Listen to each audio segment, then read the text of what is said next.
In 2006, the incredibly popular show Dexter began airing, a show starring Michael C. Hall, which featured a forensic technician working for the Miami Police Department that helped them solve crimes and catch killers, while also doubling as a vigilante serial killer who hunted down murderers. The show would gain considerable amounts of fame and go on to air for another 7 years.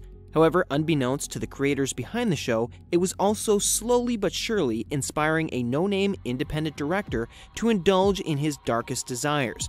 In today's video, we'll be diving into the story of Mark Twitchell, a would-be serial killer inspired by Dexter who planned on writing a story about his own murders. Mark Twitchell was born July 4, 1979 in Edmonton, Alberta. His childhood was average by all accounts, and he came from a very well-adjusted family. But from a young age, Mark developed a love for films that quickly grew into an urge to create films himself. In his early adulthood, Mark attended the Northern Alberta Institute of Technology and graduated from their radio and television arts program in 2000. Students who knew him at the time later reported that he was a loner type during school. However, he did have a small group of friends, one of whom was a man named Drew Kenworthy. According to later interviews with Drew, Mark seemed like a fine guy, but he didn't trust him.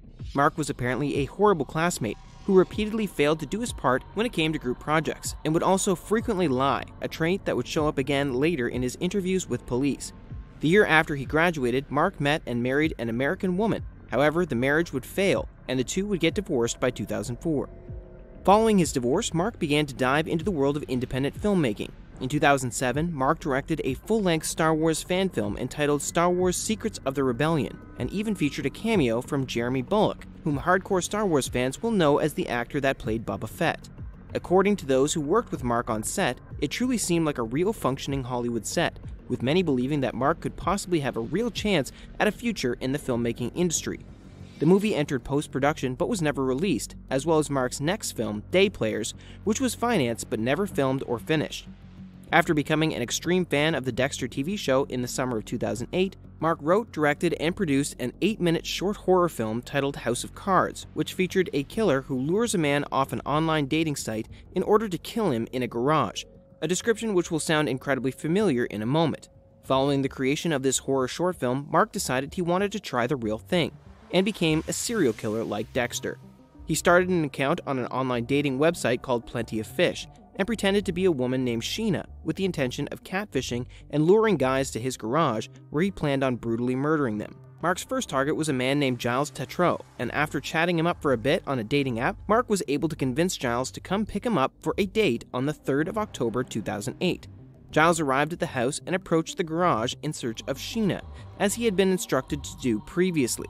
However, when he arrived inside the garage, he didn't find Sheena, but instead was attacked by Mark wearing a hockey mask and was bludgeoned with a stun baton. Mark was able to blindfold Giles. However, running on pure adrenaline, Giles was able to break free of Mark's grasp and make an escape. Unfortunately, the hits from the stun baton had made it difficult to control his legs, and he struggled to run away fast. Instead, Giles chose to call out for help and get the attention of strangers, at which point Mark decided the best course of action was to pretend that all of this was a big game and claimed that he was just playing around. This excuse didn't exactly sell, however this did allow for Giles to get into his car and leave with his life intact. According to a book that Giles would go on to write entitled The One That Got Away, he didn't report this incident to police because Mark threatened to come back and finish the job if he did. Thus, the crime went unreported and Mark was free to try his devious plan again. Exactly a week after the failed attack, Sheena convinced another man to come by the garage to meet her. This time, the prospective victim was 38-year-old John Brian "Johnny" Altinger. Unlike with Giles, Johnny was somewhat nervous to meet an internet stranger in real life, and so he made sure to tell some friends that he was going to meet up with a woman he'd been talking to online, telling them, "She's home now, I'm heading over again, hee hee." Johnny arrived at the house and texted Mark to let him know and received a text informing him that his date was waiting for him in the garage. When Johnny entered the garage, he was met with a sight straight out of a horror movie. The garage was dark, with a large and heavy metal table the size of a pool table set up in the center of the room. Covering the table as well as the entire room, there were large plastic semi-transparent plastic sheets which were there to catch any blood spatter. Similarly to Giles, Mark ambushed Johnny once he was inside the garage, this time choosing to bludgeon him with a heavy metal pipe. Johnny writhed in agony and begged Mark to spare him, offering him money and silence in exchange for his life. Mark baited Johnny into thinking he was going to let him go, before cruelly stabbing him in the gut with a hunting knife. He then sliced open Johnny's jugular and let him bleed to death on the garage floor. away from the plastic sheeting he had put up, letting blood pool and smear on the garage floor.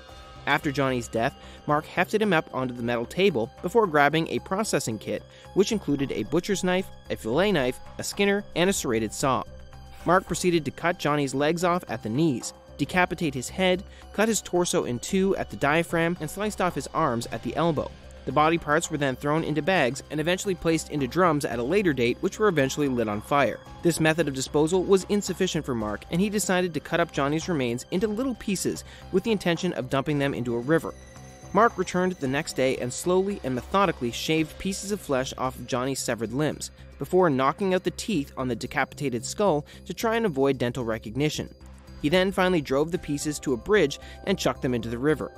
In an attempt to cover up Johnny's mysterious disappearance, Mark pretended to be Johnny and sent an email to Johnny's friends, which read, "Hey there, I've met an extraordinary woman named Jen who has offered to take me on a nice long tropical vacation. We'll be staying in her winter home in Costa Rica. Phone number to follow soon. I won't be back in town until December 10th, but I will be checking my email periodically. See you around the holidays, Johnny."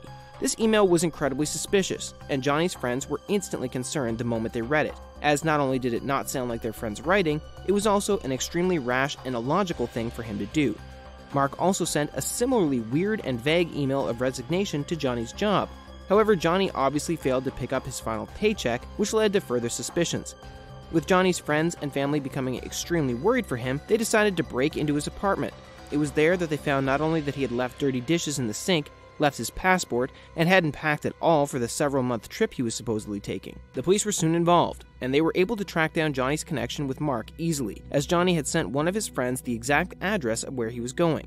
When the police arrived to question Mark, he attempted to play dumb, saying that he had no idea who Johnny Altinger was. However, this bluff was easily seen through, and he was swiftly placed under custody on October 31st, 2008.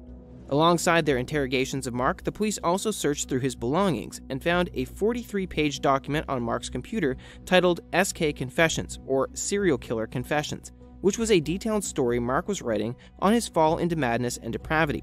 In the disturbing document, he went into excruciating detail about how he lured, killed, and disposed of Johnny. The document began with, "This story is based on true events. The names and events were altered slightly to protect the guilty. This is the story of my progression into becoming a serial killer." While this sentence alone seems like it would be enough to incriminate someone, it got worse the farther in Mark wrote.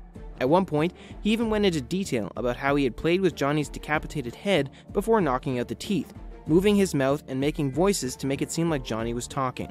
With the evidence stacked up against him, it was no surprise when Mark was convicted of first-degree murder, and he was sentenced to life in prison without the possibility of parole for 25 years on April 12, 2011. Around 3 years after his initial arrest, the police eventually learned about the attempted murder of Giles Tetreault, and Mark was tried for an attempted murder charge. However, since Mark had already been given the maximum sentence for his first-degree murder charge, the charge was dropped. Mark has since spent his life behind bars. However, he did make a statement sometime later, telling everyone that while in prison, he caught up on all the Dexter episodes he had missed. What are your thoughts about this case? Be sure to let us know down in the comment section below, and be sure to tell us about any other cases you'd like us to cover in future videos. If you enjoyed the video, then consider liking the video, subscribing to the channel, and ringing that bell icon so you can be notified whenever we upload a new video. And we'll see you in the next one.